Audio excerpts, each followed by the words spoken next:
Hey, this is Karen, Coach's Corner podcast. And on the podcast today, I have Erick Lemus. Erick, where are you at and what you up to? Hey, thanks for having me. So I'm actually the assistant coach here at the University of Illinois Springfield. We're a Division II program located in Springfield, Illinois. It's actually my first year here. I just moved out here last summer.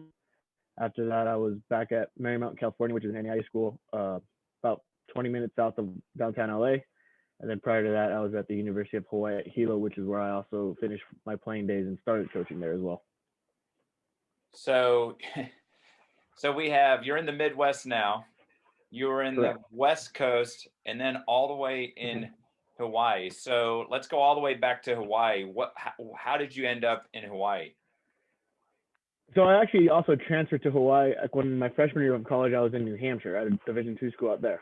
And then I ended up transferring out there after a year. A head coach that I was also kind of talking to when I was in high school ended up taking the job there. And when I wanted to transfer out, I saw that he was there and I figured, Hawaii wouldn't be a terrible place to live. And then, I've always been one of those that for school, I kind of wanted to get away from home. But then being in Hawaii, I was far enough to where we were also playing games in California consistently enough to where my folks could come out and watch me the games and so on and so forth. So that's kind of what guided my decision out that way. And to this day, I still think it's probably one of the best decisions I made because I'm also on the thought process that if I didn't go there, I don't think I would be coaching because that same head coach is the one that kind of took me under to become an assistant with him. So as you played there at the Hawaii, is it Hilo? Is that what you said? Hilo. Yeah. Hilo. You must have really connected well with the style of coaching and what have you when you were there. Is that kind of what drew you to continue staying with him? A little bit, yeah. And also, so the assistant coach there was also the DOC for the local club, which is a Hawaii Rush branch. So I started with them. I just started as their goalkeeper coach. I was, the usual, just make some extra money while I'm in school and so on. And then they asked me if I could coach a team, and I was like, sure, why not? Like, could see how this goes. I wasn't really, coaching hadn't really crossed my mind.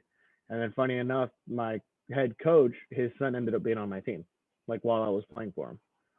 So it kind of just created this dynamic where, like, he saw me coaching, he saw me as I started, growing into it and enjoying it, and then I started doing my licenses and so on. And then the conversations would always come up, and it was actually on a plane ride back from one of our away trips in California where I sat next to him for the flight, and the conversation started going back and forth of like, would you ever consider college coaching and so on and so forth. And then I actually started early because I didn't play in my entire 4 years. There was only 2 years, and then my shoulders being a goalkeeper didn't really help me. And so after the 2 years, he was like, do you want to become a student assistant coach, because we didn't really have a goalkeeper coach in Hilo. And that's kind of where my role started, and it kind of just grew from there. What was the dynamic of having his son on your team and seeing him like across on the sidelines watching? It was a little nervous at first, to be honest with you, because I'm like, being a young 19-year-old kid coaching my coach's son, I was like feeling like, is he judging everything that I'm doing? Like if I take his kid out, because his kid was actually one of our better players, I was like, if I take his kid out because I see that he's tired, like, but then we end up getting scored on, like, am I going to hear the end of this, like, when I come back to practice the next day? But, it was actually not bad. Like, he actually was good at, being a dad compared to just being a coach. Like, he would show up to the field, like, be supportive, and, it wouldn't really come up as outside of the club scene. Like, if I went up and asked him, like, hey, what did you think of this? Like, he would answer, but it's not like he would, like, initiate any of that conversation. He actually was very good at, like, keeping the boundary per se of just being a dad and being there supporting his kid compared to anything else. That's really, really cool. Because some people, as you know from your experience, cannot separate the two, and it's tough. But the other thing is, so Hawaii, what's the you've seen soccer, it sounds like, from all over the U.S. At different levels. What's the soccer like in Hawaii? It's challenging, but there's definitely talent there, in my opinion. We've seen in the past couple of years talent come out from Hawaii and go to Division I schools. Some of them, going in the pros in the NWSL. A couple guys in USL as well. So I think the talent is definitely there. Obviously, the challenge is just the travel. You can only play the same people so many times before it just gets repetitive and you don't really get challenged by it. And then, you can only go to California so many times a year to play tournaments and such because of kids missing school and just the cost of it and so on. So I do believe that there's definitely challenges there. They're definitely, you know, it's not just like they're hardworking, hard-nosed kids. Like there's definitely like technical players there who can make a difference, in a game from what I've seen and so on. So I think, obviously, I can't tell you the solution off the top of my head, but I do believe that there's enough talent there that if there's a way that they can, I don't know, create that pipeline or just get exposed a bit more, that you could hear more of the players from Hawaii more in the future.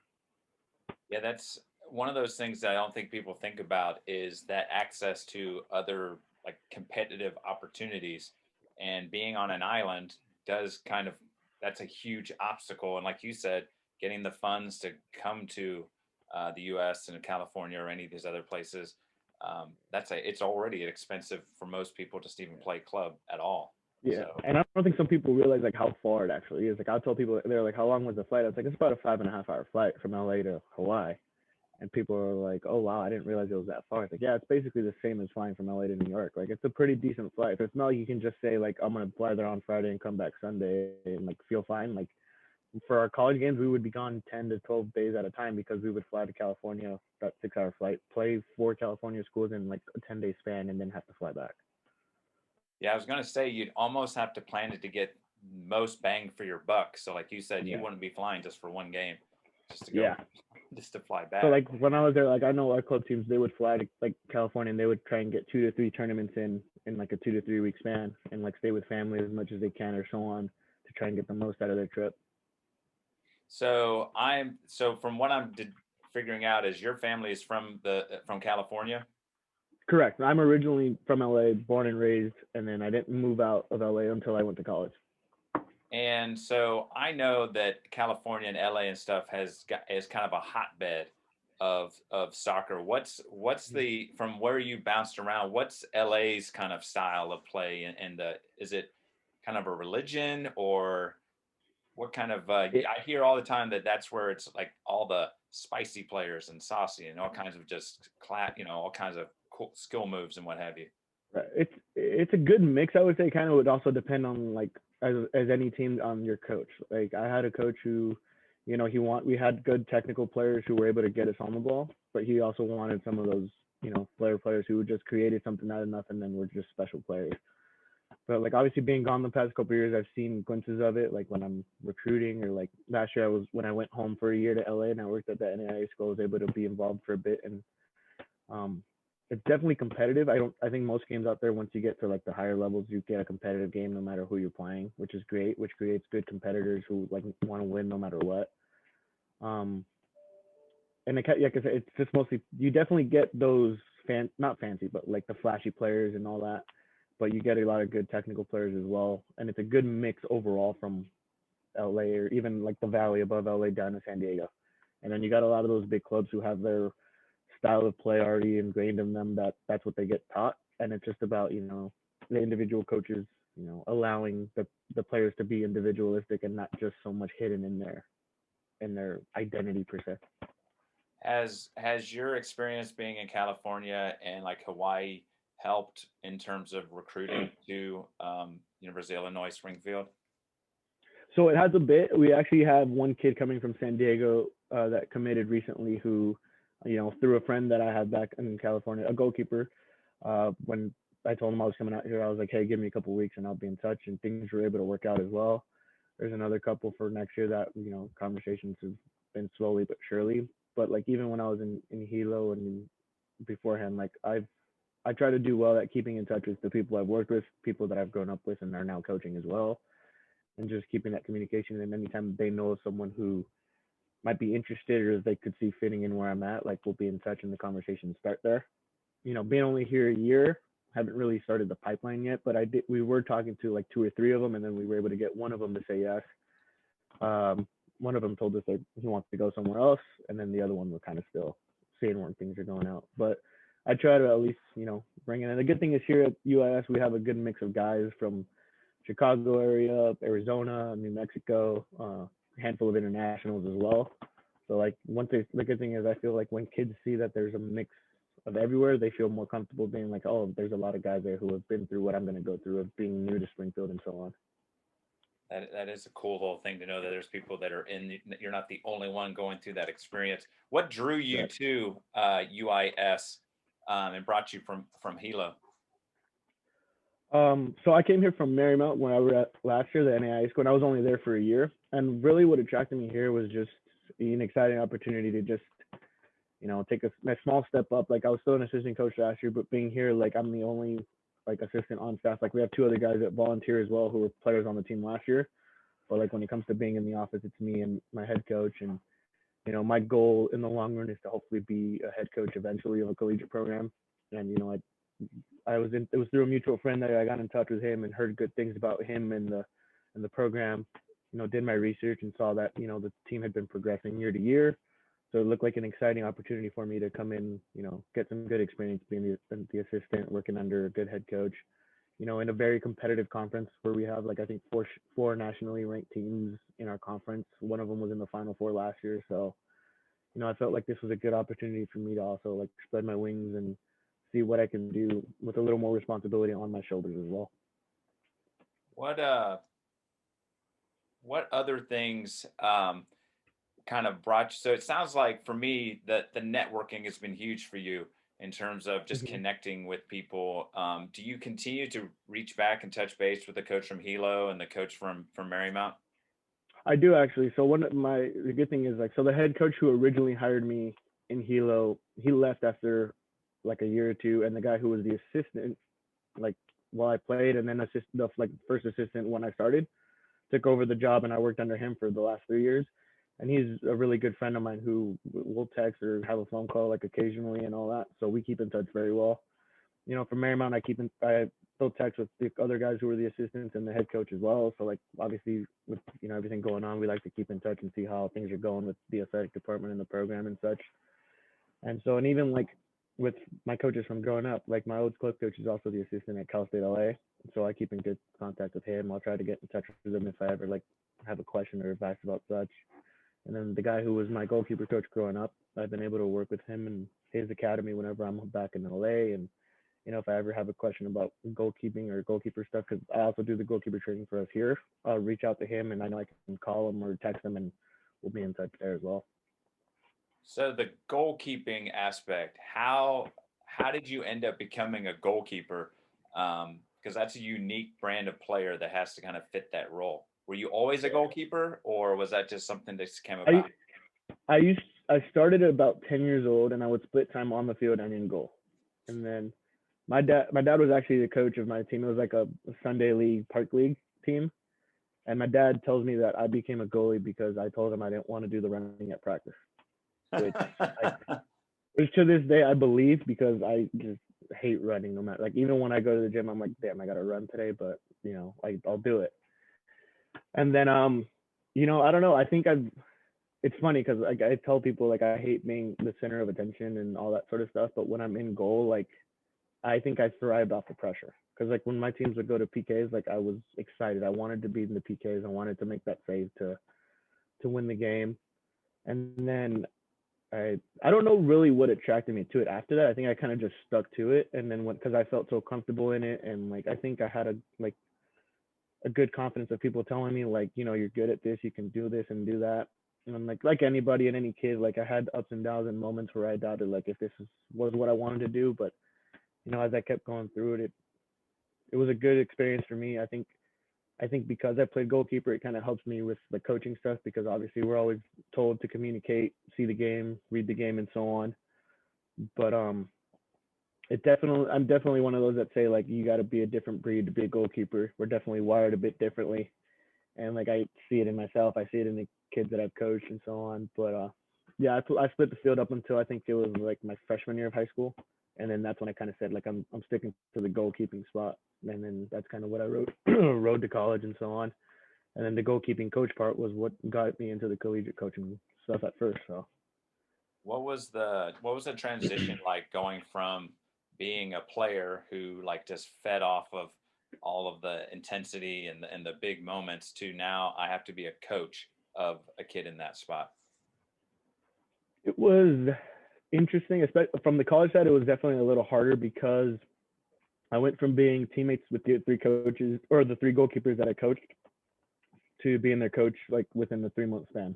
Like in the May of that spring semester, I was still training with them, hanging out like we're all buddies. And then when they came back for preseason in August, I was their coach. So it definitely took um, some mental fortitude and some, trying to not set boundaries, but try and set the thing of like, hey, we can still be friends to a point, but I also like need you guys to, help me make this a little bit easier on myself and such.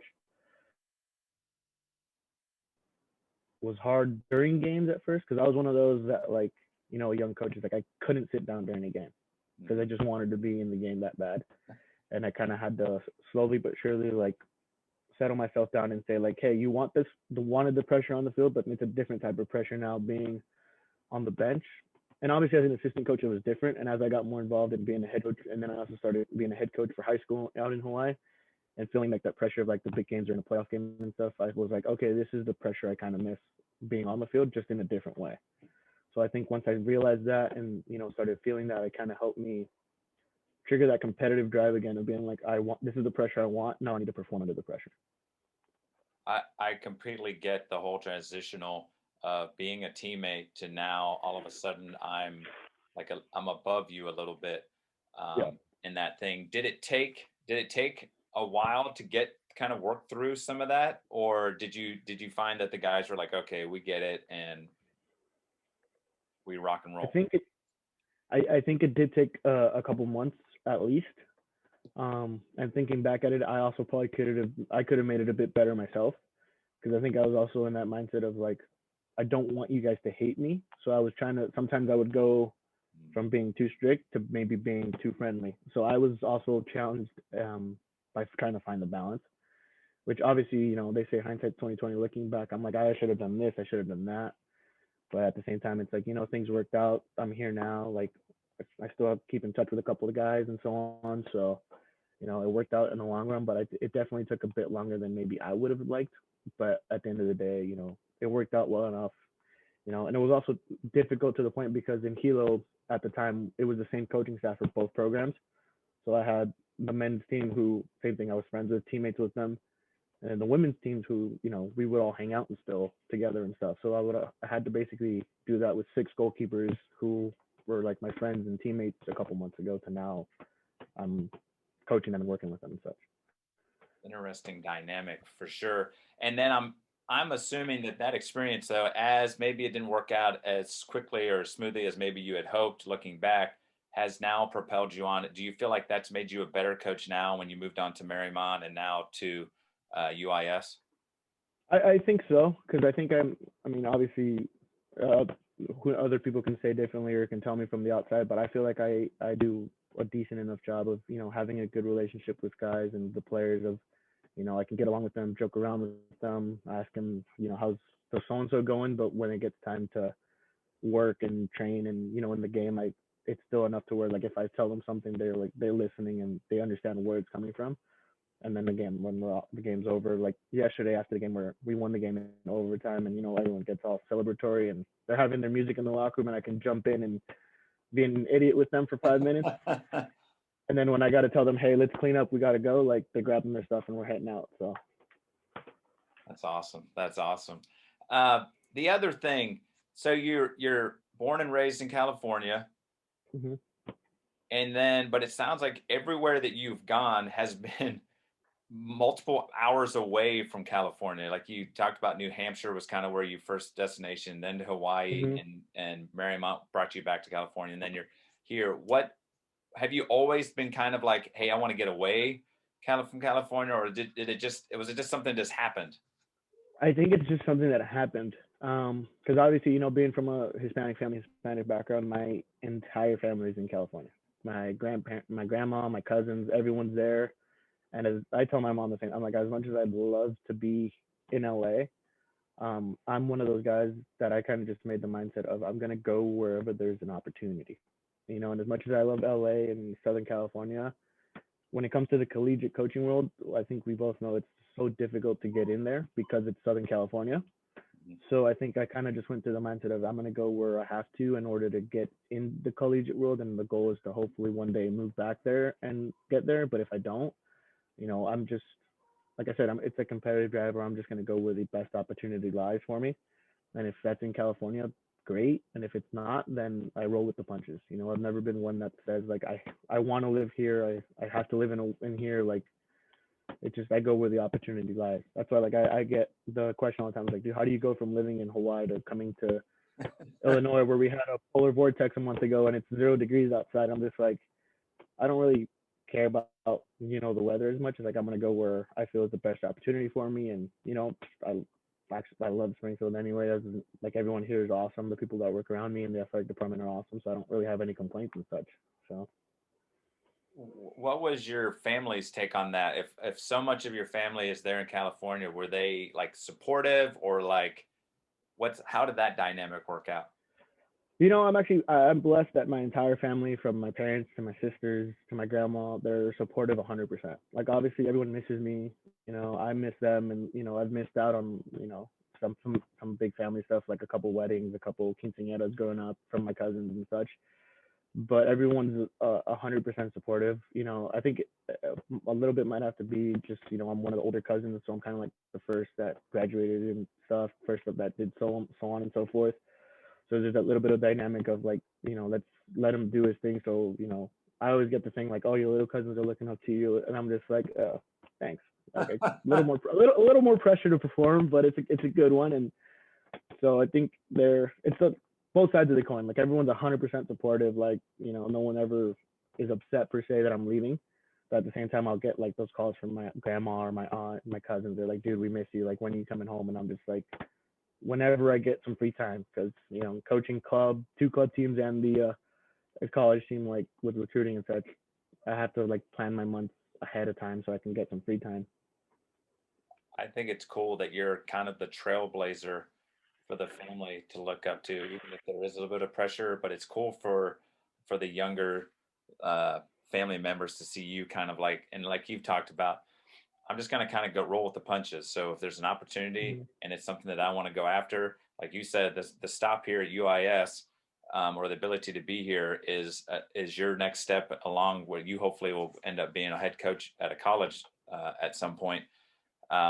And I think it's so cool that you even said, like, I'm not really worried about where I'm at. Like, I'm not here because if I wanted perfect weather, I would have stayed in California where it's, sunny and warm all the time. And I love that. So did you arrive in Springfield last summer? Yeah, I arrived in mid-July.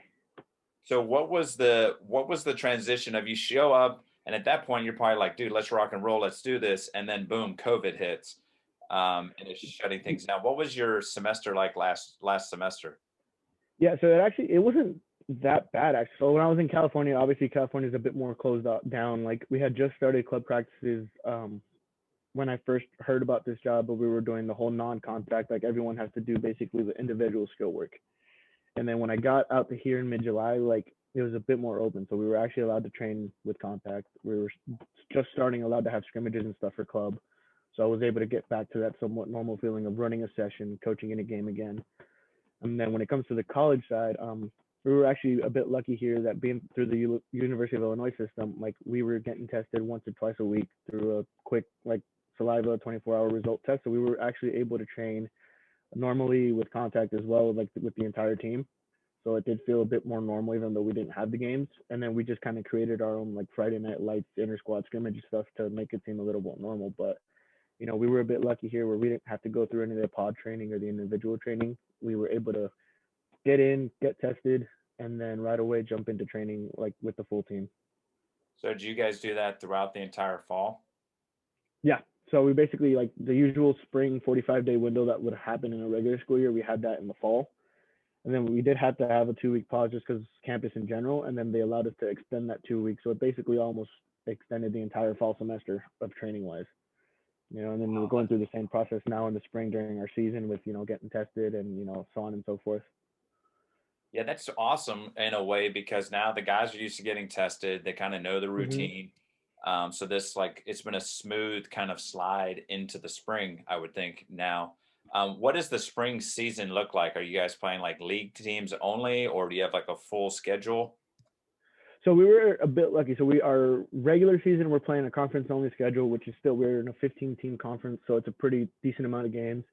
And then our school actually allowed us to still have two scrimmages before we got into that. So we were basically able to have 16 games total. We're 6 games into our season right now.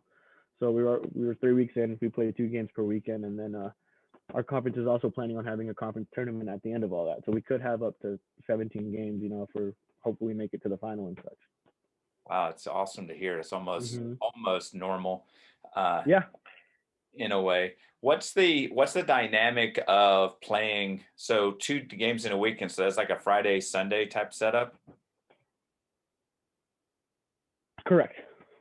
So what's that like in terms of preparing goalkeepers and such for 2 games like in such a short period of time? Yeah, so it has its challenges. Like it's a bit easier like during the regular week per se because we have, well, today Mondays are usually our off days because we play Friday, Sunday, and we get into training Tuesday, Wednesday, Thursday. Tuesday, Wednesday being our heavier days. And me being the assistant coach, we do goalkeeper training only once a week on the Thursdays, and then it's more of, at this point it's more of just keeping the guys sharp, keeping our starter feeling ready to go like for the games and such. And then on that Saturday, it's a lot more of a recovery day, a lot lighter. Like we might do just some simple technical, just catching, simple diving stuff. And our guys have loved going into overtime this year. So we've had 4 overtime games in 6 games. So the guys are a bit sore. So on the Saturday, it's definitely a lighter energy, just like a jog and a stretch, maybe some shooting, some soccer, tennis, or something fun like that. But it's definitely the Thursday we have a full keeper specific session that goes like hour 15 where it's just me and the goalkeepers going through our stuff. So when people hear that someone's an assistant coach at a college, what are some of the roles and responsibilities that kind of fall into your lap? So you get the usual, obviously, right? Helping with training sessions, helping with recruiting and so on and so forth. And I think a lot of the roles that even I didn't realize when I was playing is you gotta make sure for the food for the away trips, booking hotels, submitting the care log compliance stuff for NCAA to our compliance officer, and the little tasks like that.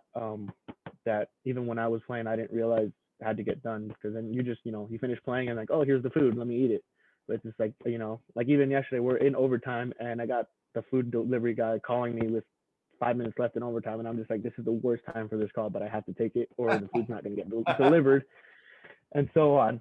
But it's like that. It was like a joke I saw on Twitter. Like I guess like one of the big division, I think it was Michigan, their basketball assistant coach was like on the phone in the middle of the game, and someone just retweeted saying like every small school assistant coach knows this feeling where you have to take the food phone call in like the dying minutes of the game.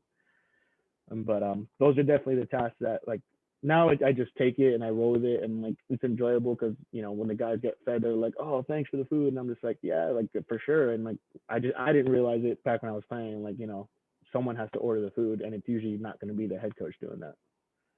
And that's awesome because I've heard similar stories from some other guys that I've spoken with about the amount of things that go on and what have you. What's been your experience when it comes to the recruiting side? What's that like as a coach at the college level?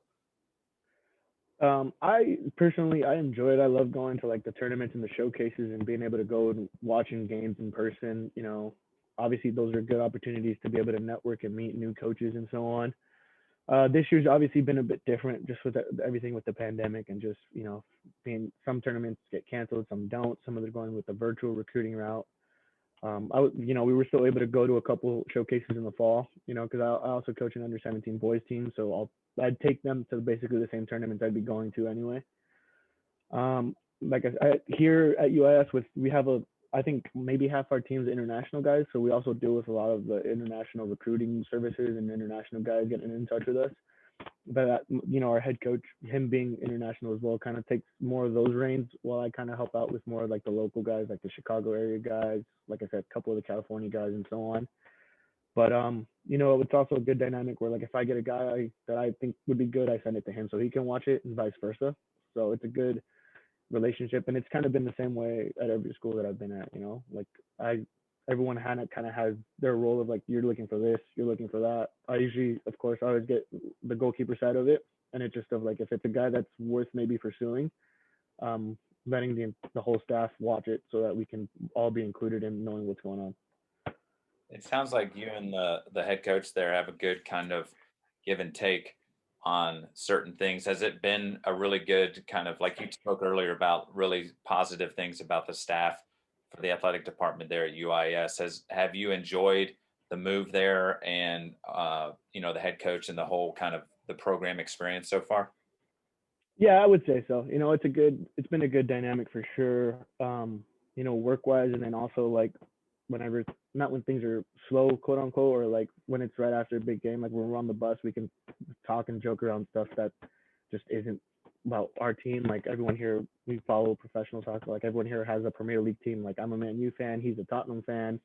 One of our other guys is a Wolves fan. Like we have guys on the team that are Arsenal fans. So like that's always a good fun banter that comes up. Like yesterday with the Spurs Arsenal game, like we had it on the iPad at the front of the bus, and all the staff's watching it. We got three guys like behind us trying to like look over our shoulders and watch it. And so it's just one of those where like when it comes to work stuff, like everyone bounces their ideas off, and then when it comes to we just want to unwind and have fun and joke around stuff, we can as well. And like I said, the entire athletic department's the same way. Like the women's coaching staff is awesome. Like we'll hang out and like pop over to their offices when we have some time to kill and vice versa. So it's been a good dynamic. Obviously every school and place that you're at has its challenges that you just got to roll with, but I can't say I'm unhappy or any of that sort. That's awesome. It's always good to be. It sounds like each place that you've ended up, whether it was Hilo or Marymount or where you're at now, that you've always had like a good network, and it sounds like you've connected along the way. So everything you've kind of shared so far about like talking with a buddy and got like a possible recruit to come to UIS, and even to where you're at now, where you just talked to a buddy who told you kind of about this opportunity. So you spoke earlier about wanting to be a college coach. Is there a timeline on that type of thing, or is this still kind of Erick's like, if the opportunity comes, I might look at it, but for right now, I'm focused on UIS? It's more on that side, I would say.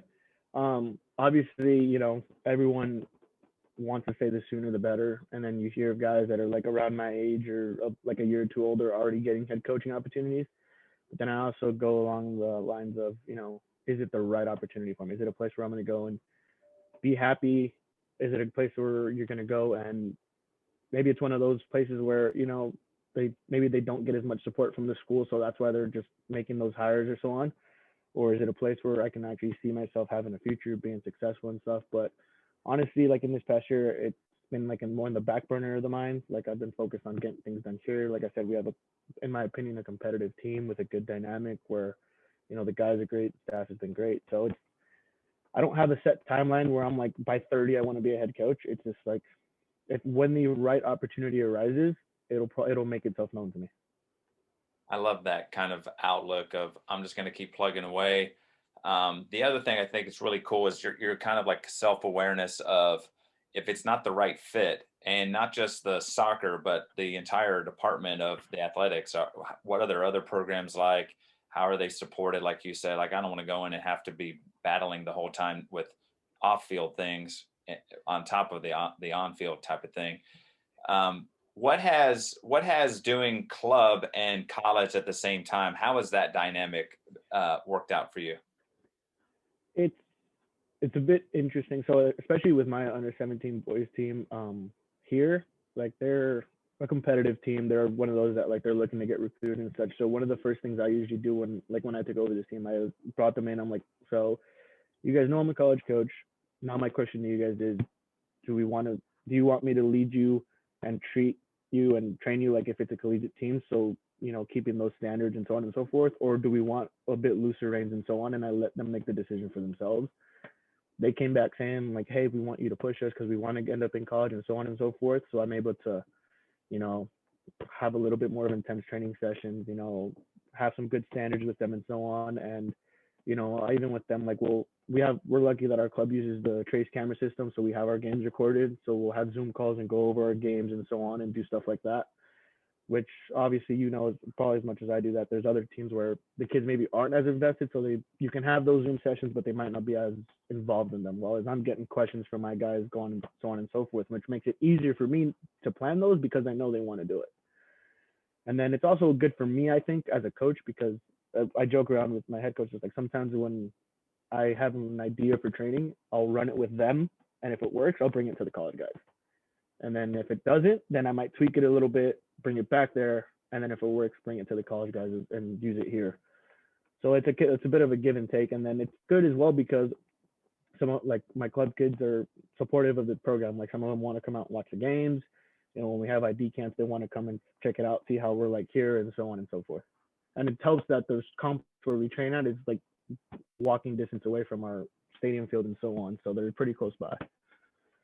I love the fact that you kind of came in with kind of like, look, I am a college coach, and I love the fact that you communicate with them. Like, what level do you want to be pushed? Like, we can kind of, like you said, we can do it as a, I don't know, when you quote unquote regular level type selecting. Like, we'll do a lot of good stuff and do club type things, and we'll put you in good environments. Or I can raise the level a little bit and push you. And I love the fact that the boys are like, let's do this. And like you said, even with the Zoom calls, and I know just sometimes you feel like, am I the only one? Am I the only one talking in this session? Yeah. But I love the fact that they continually are kind of like throwing out stuff and getting input on that. And the idea of having them as quote unquote guinea pigs is kind of a cool idea of like, hey, I've got this Yeah. great idea. Let's just work it with them. And you're probably getting feedback from them as well as you're watching it. Like, what worked here, what didn't? Did you guys like the size? Like, maybe the grid should have been bigger. Or should I have had, whatever. I think that's cool that you're able to kind of have that to try, because instead of just having everything in one bowl, you've got the club and the college type thing. And I think it's cool that you're able to share that with the coach, which goes back to like what I was talking about earlier, that good kind of give and take between the two of you. And it helps that he also coaches at the same club that I do. I have the 17s, like the 04s, he has the 02s, so we're usually side by side with each other as well. And like, because the club we work for is Central Illinois, so we'll train like in Springfield once a week, and then we drive an hour north to Peoria to train the other time a week because we have kids from both sides of it, so to kind of keep it split. And then me and him will carpool and drive together, so we also have like those car rides where same thing, we'll talk soccer or we'll just be jamming out to music or just doing something to kill the time while we get there. And then when going back to the communication and me bringing it to the guys as well, I did that and asking them that because I also, being the young coach, made the mistake of, with a previous club team, not here, but I think it was when I was still back in Hilo. I came in saying I'm the club coach, so I'm a college coach, so I'm gonna run you guys like a college team, and those kids didn't want it. So I got a lot of pushback, a lot of like, not animosity, but just like you could tell they weren't really happy to be there because maybe they didn't want to get pushed that hard. Mm-hmm. And it took me a bit of time to realize that and maybe pull the reins back. So when I was here and I'm like, I'm getting a fresh start, like let me see what they want out of their experience so I can also provide that, because at the end of the day, you don't want to push kids away from the game. You want them to enjoy it and you want them to get what they want out of it as well. And thankfully I have a good group of kids there who, like I said, want to get pushed. They all want to have the goal of playing collegiately. So when I brought them that, they all unanimously basically were like, hey, like, let's do it. And I tell them, like, if you guys have any questions or comments individually, like, you're more than welcome to come and ask me. I say the same thing to their parents, and I'll have parents call me and say like, hey, I just wondering, like, why'd you do this at training? And we'll have a good conversation and go from there. Like, I haven't really had an issue with anybody so far. The one thing that I've heard kind of consistently through this conversation is your ability to look back on your previous experiences and pull from those. So that experience at Hilo, where you may have over pushed the guys a little bit, to back when you were trying to coach guys, or well, I guess girls and guys, keepers who you were buddies with, 4 months before, and now you learn from that. I think it's really cool that you're able to kind of self-evaluate and say what worked and what didn't work, even within the training session, of like what worked here that I could take beyond that. The other thing that I think's been cool is you talked about the plane ride where it kind of got you into coaching, where you were just conversating about it with the coach and he was like, hey, would you think about doing this? And then the car rides and stuff. How beneficial are those kind of non-formal learning opportunities been for you? I think they're very good, and I honestly think sometimes I learn more from the informal conversations than I will from the formal ones. Because when you go into like a formal meeting or like review at the end of the year and stuff, you're a bit nervous, or you kind of don't know what to ask or what feedback to ask for, because you don't know if you're overstepping or if they already have their mindset. While the more informal stuff, it kind of like this. It's just a conversation where things flow, and then eventually you might learn something, or you might take something that you weren't expecting, and so on. Because like even like I said with my old goalkeeper coach, who I still keep in touch with greatly and all that. Like when I was back in LA, like we'd go have a beer, and it would start off as just regular random conversation, and it would turn into something about like training. I was like this, or I was like, hey, I had this idea, and we would go back and forth and so on. And like even like same thing when we go recruiting, or like last year in LA in the 2019, they had like a goalkeeping coaches conference, like a smaller one compared to the Florida one, and we had the formal conference during the day, and at night a handful of us are same thing, having a couple beers, and then we all start bouncing ideas off of each other, and it's just like, oh, I never would have thought of that. What do you think of this? And then that's how we just bounce ideas back and forth. Yeah, I've heard similar things about when people go to like conventions and stuff, that it's Mm-hmm. awesome with the presenters, but it's that time afterward where you go and grab a bite to eat or a drink, where the real kind of get to know guys a little bit better as coaches, and then the conversations become a little bit more uh, kind of, you can get it more individualized to what your setting is and all that type of stuff. uh, Eric, this conversation has been sweet. um, if people want to connect with you or follow up and check out more about the University of Illinois Springfield, what are some of the ways that they can connect with you? I'm on, Instagram and Twitter. And Twitter is probably the best one to get a hold of me. It's just at Coach Lemus _. Obviously, you can find my email and information on our UIS website, uisprostars.com. So if people want to get a hold of me, you can just shoot me an email or through there, or give me a call on my cell. I'm usually pretty open to responding and getting in touch with people who have questions. So Twitter would be best for the easy social media route. And if they want to go through the more formal stuff through there, you can just shoot me an email and so on. The one thing I will say was really cool, because Eric and I just connected just recently, like in the past week or so. And he was like, boom, I want to get on, let's chat.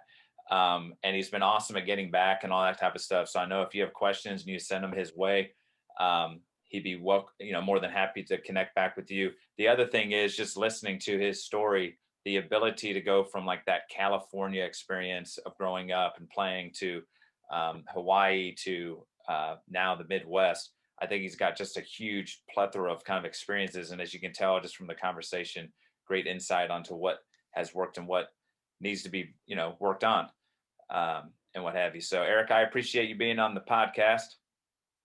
Absolutely. Thanks for having me on. It was fun. And I will shut this thing down. This is Kieran with Coach's Corner Chats with Erick Lemus, and I'm out. Peace.